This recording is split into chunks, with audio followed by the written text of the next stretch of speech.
Good morning everyone. आज का हमारा टॉपिक है एंटीजन एंड एंटीबॉडी। तो इसमें हम फर्स्ट पढ़ेंगे एंटीजन।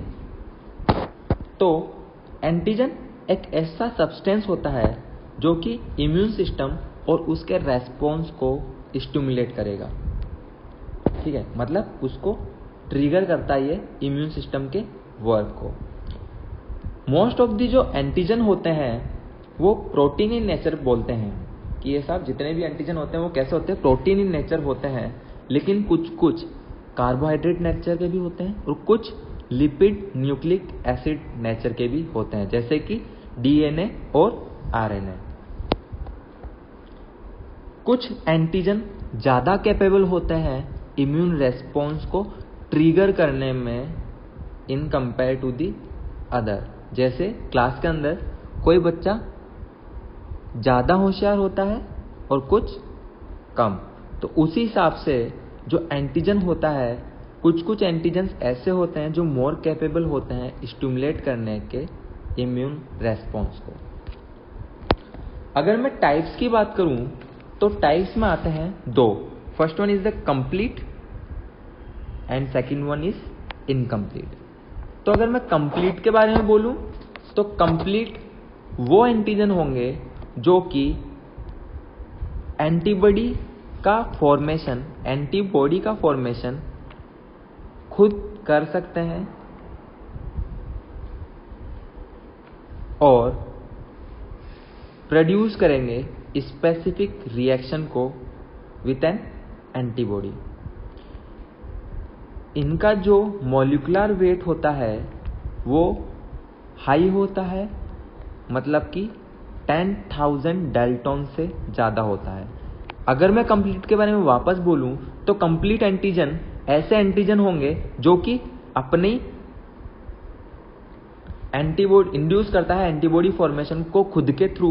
ठीक है, और इसका जो मॉलिक्यूलर वेट होगा वो 10,000 डाल्टन से ज़्यादा होगा। उसी के कंपैरिजन में अगर मैं इनकम्प्लीट वाले की बात करूं, अगर मैं इनकम्प्लीट एंटीजन की बात करूं जिनको हम हैप्टेंस भी बोलते हैं, तो ये खुद एंटीबॉडी फॉर्मेशन नहीं कर पाता है। इसका जो मॉलिक्यूलर वेट होता है वो 10,000 डाल्टन से कम होता है। अगर मैं हैप्टेंस की बात करूं तो हैप्टेंस दो टाइप के होते हैं, फर्दर डिवाइडेड, जिसमें फर्स्ट आता है सिंपल हैप्टेंस, सेकंड आता है कॉम्प्लेक्स हैप्टेंस। जो सिंपल हैप्टेंस होगा उसको दुनियादारी से कोई मतलब नहीं है, वो नॉन पार्टिसिपेटरी इन नेचर होता है। ठीक है, और जो कॉम्प्लेक्स हैप्टेंस होता है वो सबके फटे में टांग अड़ाने वाला आदमी होता है। तो वो कुछ भी हो उसको पार्टिसिपेट करना है। तो जो सिंपल हैप्टेन है वो नॉन पार्टिसिपेटरी है और जो कॉम्प्लेक्स है वो पार्टिसिपेटरी है। इसमें अगर मैं एग्जांपल दूं तो आएगा पेनिसिलिन। ठीक है, मतलब कि वो खुद तो एंटीजन नहीं है, लेकिन अगर वो किसी भी सीरम के साथ कंबाइन हो जाए तो एलर्जिक रिएक्शन शो कर सकता है। तो ये किसका एग्जांपल हुआ? कॉम्प्लेक्स हैप्टेंस का।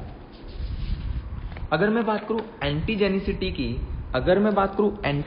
की, तो ये एक एबिलिटी होती है कंबाइन होने की किसी भी स्पेशल फाइनल प्रोडक्ट के साथ जो कि इम्यून रेस्पॉन्स शो करेगा। ठीक है, ये एक एबिलिटी होती है किसी भी स्पेशल फाइनल प्रोडक्ट के साथ कंबाइन होने की, जैसे कि वो इम्यून रेस्पॉन्स शो कर पाए। अगर मैं इसको शॉर्ट में बताऊं तो एंटीबॉडी जनरेटर प्लस एबिलिटी। समझ में आया? एंटीजेनिसिटी को अगर मैं शॉर्ट में बताऊं तो एंटीबॉडी जनरेटर प्लस एबिलिटी। अब मैं डिटर्मिनेंट्स ऑफ एंटीजेनेसिस की बात करूं, अगर मैं डिटर्मिनेंट्स ऑफ एंटीजेनेसिस की बात करूं तो जो एंटीजेनिसिटी की स्मॉलेस्ट यूनिट होती है वो कहलाती है एपिटॉप। देखिए, जैसे कि मैंने इसमें लिख रखा है, जो स्मॉलेस्ट यूनिट होगी वो कहलाएगी एपिटॉप। ठीक है, और जो नंबर ऑफ एंटीजेनिक डिटर्मिनेंट होते हैं वो इस पे डिपेंड करता है कि साहब सरफेस पे उसके कितने एंटीजन का वैलेंस शेल है, मतलब कि उसके सरफेस पे कितना वैलेंस है। या तो वो मोनोवैलेंट हो सकता है, मतलब कि एक होगा, और अगर उसके पास खूब सारे वैलेंस है तो वो कहलाएगा मल्टीवैलेंट। वापस रिपीट करता हूं, एंटीजेनेसिस का जो स्मॉलेस्ट यूनिट होगा वो कहलाएगा एपिटोप। अब उसके ऊपर अलग अलग वैलेंसीज होती है, अगर एक वैलेंस है तो वो मोनोवैलेंट कहलाएगा, अगर मल्टी वैलेंसीज उसके ऊपर प्रोड्यूस रहेगी तो वो कहलाएगा मल्टीवैलेंट। यहां तक समझ में आया? अब अगर बात करें प्रॉपर्टीज ऑफ एंटीजन्स की, तो प्रॉपर्टीज ऑफ एंटीजन इंक्लूड करती है size, chemical nature, foreignness, antigenesis, specificity, susceptibility to tissue enzyme. तो फर्स्ट हम बात करते हैं साहब केमिकल नेचर की। ठीक है, तो अगर मैं केमिकल नेचर की बात करूं तो some proteins are more antigenic. ठीक है, कुछ प्रोटीन्स जो होते हैं वो ज्यादा एंटीजेनिक होते हैं than polysaccharide stimulating immune system. अगर एग्जांपल की मैं बात करूं तो gelatin, histone and protamine are protein but they have less antigenic in nature. मतलब कि ये उस केमिकल नेचर के ऊपर डिपेंड करता है कि वो कितना एंटीजेनिक होगा। समझ में आया? मतलब कि कुछ प्रोटीन्स ज्यादा एंटीजेनिक होते हैं in comparison to the polysaccharide जो कि स्टिमुलेट कर रहा है इम्यून सिस्टम को। अगर मैं एग्जांपल दूं तो जेलेटिन, हिस्टोन और प्रोटामिन ये भी प्रोटीन है लेकिन लेस एंटीजेनिक इन नेचर है। अगर मैं बात करूं साइज की, तो साइज में जैसा कि मैंने आपको बताया था कि एक था इनकम्प्लीट और एक था कंप्लीट। जो कंप्लीट वाला था उसका मोर देन 10,000 डेल्टन साइज था और जो इनकम्प्लीट वाला था उसका लेस देन 10,000 डेल्टन साइज था। तो साइज भी डिफर करेगा एंटीजेनिसिटी में, प्रॉपर्टीज ऑफ द एंटीजन। फॉरेननेस की बात करूं तो हमारे इम्यून सिस्टम में एक एबिलिटी होती है कि वो अपने और दूसरे के एंटीजन में डिफरेंशिएट कर सकता है। तो भाई साहब जो उसका है उसके ऊपर वो रिएक्टिविटी शो नहीं करेगा, लेकिन जो भी फॉरेन एंटीजन उसको दिख जाएगा उसको तो वो छोड़ेगा नहीं। मतलब कि our immune system have an ability to differentiate between own and foreign antigen, so immune system respond to only foreign antigen, not to our own antigen। समझ में आया? मतलब कि वो खुद के भाई बंधुओं को तो कुछ नहीं कहेगा, लेकिन दूसरे वाले आ गए तो उनको छोड़ेगा नहीं। मतलब कि फॉरेन एंटीजन के ऊपर वो अटैक करेगा। Susceptibility to the tissue enzyme. Susceptibility to the tissue enzyme की अगर मैं बात करूं तो इसके अंदर एंटीजन जो होगा वो मेटाबोलाइज होके कन्वर्ट हो जाएगा मोर सोल्यूबल फॉर्म में। किसकी वजह से? टिश्यू एंजाइम की वजह से, और बन जाएगा गुड एंटीजन। समझ में आया? जैसे कि अगर क्लास में कोई बच्चा ज्यादा डिस्टरबेंस प्रोड्यूस करता है तो उसकी या तो जगह चेंज कर दी जाती है या फिर उसको कोई ना कोई पनिशमेंट दे दिया जाता है। मतलब कि उसमें या तो मेटाबोलाइज हुआ या फिर अपन ने कुछ ना कुछ कन्वर्ट किया जिससे कि वो गुड एंटीजन बन जाए। समझ में आया? एंटीजन को मेटाबोलाइज और कन्वर्ट करके एक सोल्यूबल फॉर्म में कर दिया जाता है टिश्यू एंजाइम की हेल्प से, और वो गुड एंटीजन का फंक्शन कैरी आउट करता है। नेक्स्ट जो आता है एंटीजन स्पेसिफिसिटी। तो एंटीजन स्पेसिफिसिटी में आएगा कि साहब इसके अंदर स्पीशीज स्पेसिफिसिटी होगा, आइसो स्पेसिफिसिटी होगा, ऑटो स्पेसिफिसिटी होगा और ऑर्गन स्पेसिफिसिटी होगा। अगर मैं स्पीशीज स्पेसिफिसिटी के बारे में बात करूं तो जैसा कि नाम बोल रहा है स्पीशीज, मतलब कि हर एक स्पीशीज अपना अपना स्पेसिफिक एंटीजन शो करेगा। मतलब कि the tissue of all species possess specific antigen. Iso species की बात करूं तो स्पीशीज के अंदर फर्दर डिवाइडेशन होगा। जैसे कि iso antigen are found in some of species but not all member of species these are able to produce an iso antibodies in the individual. मतलब कि फर्दर सब डिवाइडेड एंटीबॉडीज ये शो करेगा एक पर्टिकुलर इंडिविजुअल के अंदर जो कि फ्री होगा एंटीजन से। अगर मैं एग्जांपल दूं तो होगा ह्यूमन ब्लड ग्रुप। इसके अंदर आप देख सकते हैं ह्यूमन ब्लड ग्रुप होता है ABO, ठीक है। इसके अंदर फिर A plus B plus AB, ठीक है, और O।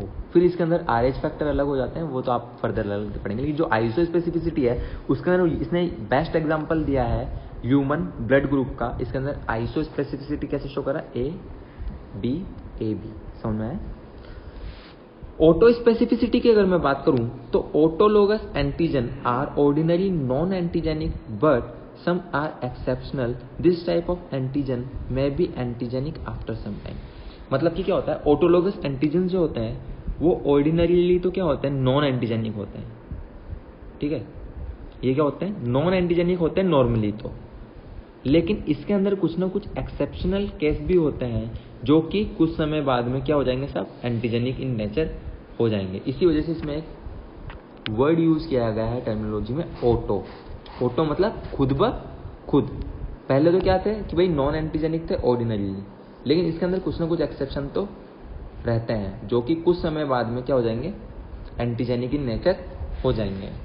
फोर्थ ईयर में बात करूं ऑर्गन स्पेसिफिक की, मतलब अपन ने अलग अलग बात करी। इस पहले अपन ने स्पीशीज की बात करी कि हर स्पीशीज के लिए अलग स्पेसिफिक रहेगा। उसके अंदर आइसो स्पेसिफिक बोले मतलब उस स्पीशीज के अंदर सब डिवाइडेशन होगा। जैसे मैंने एग्जांपल दिया आपको ह्यूमन ब्लड ग्रुप का। थर्ड जो मैंने बोला ऑटो स्पेसिफिसिटी, तो ऑटो स्पेसिफिसिटी में ये था कि साहब पहले तो वो नॉन एंटीजेनिक इन नेचर रहेगा और बाद में कुछ कुछ जो एक्सेप्शनल रहते हैं वो एंटीजन इन नेचर हो जाएंगे, मतलब कि ऑटोमेटिकली एंटीजेनिक इन नेचर हो जाएंगे। ऑर्गन स्पेसिफिसिटी की अगर मैं बात करूं तो some organ such as kidney, liver, brain and lungs, protein of different or same species share same antigen. मतलब कि भाई ऑर्गन जो होते हैं, चाहे वो किडनी हो, लीवर हो, ब्रेन हो, भले ही वो डिफरेंट स्पीशीज के भी हो लेकिन वो सेम एंटीजन शो करेंगे। तो ये हो गया ऑर्गन स्पेसिफिसिटी, मतलब कि ऑर्गन की अलग अलग स्पेसिफिसिटी होती है। समझ में आया। अगर मैं बात करूं टाइप्स ऑफ एंटीजन की तो इसमें आते हैं tolerogen, T cell independent antigen, T cell dependent antigen and the allergens. तो टोलरोजन क्या होते हैं साहब, टोलरोजन वो एंटीजन्स होते हैं जो कि नॉन रेस्पॉन्सिव रहते हैं, ठीक है, जो कि नॉन रेस्पॉन्सिव रहते हैं अगर वो अपने मोलिकुलर फॉर्म में है। तो अगर वो अपने मोलिकुलर फॉर्म में है तो वो नॉन रेस्पॉन्सिवनेस रहते हैं, लेकिन अगर उनके मोलिकुलर फॉर्म से कोई भी चेंजेस कर दिए जाएं, अगर उनके मोलिकुलर फॉर्म से कोई भी चेंजेस कर दिए जाएं तो वो इवोक्स करेंगे एक मोलिकुलर चेंजेस और वो हो जाएंगे बिकम इम्यूनोजन। मतलब कि पहले तो वो क्या था, नॉन रेस्पॉन्सिव था, लेकिन जैसे उसके मोलिकुलर फॉर्म में चेंजेस किए गए तो उसने एक मोलिकुलर चेंजेस करके रिएक्शन शो करी और साफ क्या हो गए, वो इम्यूनोजेंस हो गए। तो टोलरोजन को क्या बोलोगे कि साहब पहले बात तो ये नॉन रेस्पॉन्सिव रहते हैं जब तक कि ये अपने मोलिकुलर फॉर्म में है, जब तक ये अपने माता पिता के सामने है। जैसे ही माता पिता गायब हुए इनकी जो मोलिकुलर फॉर्म है वो चेंज हो जाएगी और ये आ जाएंगे इम्यूनोजेंस की कैटेगरी में। सेकंड जो है वो है टी सेल्स इंडिपेंडेंट एंटीजेंस। मतलब कि ये वो हैं साहब जो कि पॉलीसैकेराइड्स होते हैं जो कि स्टिमुलेट करेंगे बीटा सेल्स को डायरेक्टली, और ये टी सेल्स की बिल्कुल भी हेल्प नहीं लेंगे। जैसा कि सेकंड पॉइंट में आप देखोगे नाम को, T cells independent antigen. T cell independent antigen मतलब कि टी सेल इसके अंदर स्वतंत्र है, साहब कुछ भी करो आप। मतलब कि पॉलीसैकेराइड वर्कआउट करेगा बीटा सेल्स के ऊपर, ठीक है, उसको स्टिमुलेट करेगा बीटा सेल्स को, लेकिन इसके अंदर वो टी सेल्स की हेल्प नहीं लेगा। टी सेल क्या है? इंडिपेंडेंट है। थर्ड जो आता है टी सेल डिपेंडेंट एंटीजन, तो इसके अंदर क्या होगा कि ये यूजुअली प्रोटीन रहता है, ठीक है, और यूजुअली इनको रिक्वायर होती है असिस्टेंस की, किसके हेल्प की? टी सेल्स की, ताकि वो formation of the specific antibody को इंड्यूस कर पाए। देखो जो सेकंड वाला था उसके अंदर टी सेल की हेल्प नहीं चाहिए थी इनको, ये डायरेक्टली वर्कआउट कर पा रहे थे, लेकिन टी सेल डिपेंडेंट जो है उसके अंदर उसको टी सेल की हेल्प की रिक्वायरमेंट होगी ही होगी, ताकि वो फॉर्मेशन कर पाए एंटीबॉडी का। अगर मैं बात करूं एलर्जेंस की, तो a substance capable of causing an allergic reaction called allergen. मतलब कि कोई भी सब्सटेंस जो कि एक एलर्जिक रिएक्शन प्रोड्यूस कर सकता है वो एलर्जन कहलाएगा, ठीक है। अरे एलर्जिक रिएक्शन का तो आपको पता होगा, सबको होती है, एविल खाते हो फिर। तो वो सब्सटेंस जो कि एलर्जिक रिएक्शन शो करेगा वो एलर्जन कहलाएगा। ये किसी भी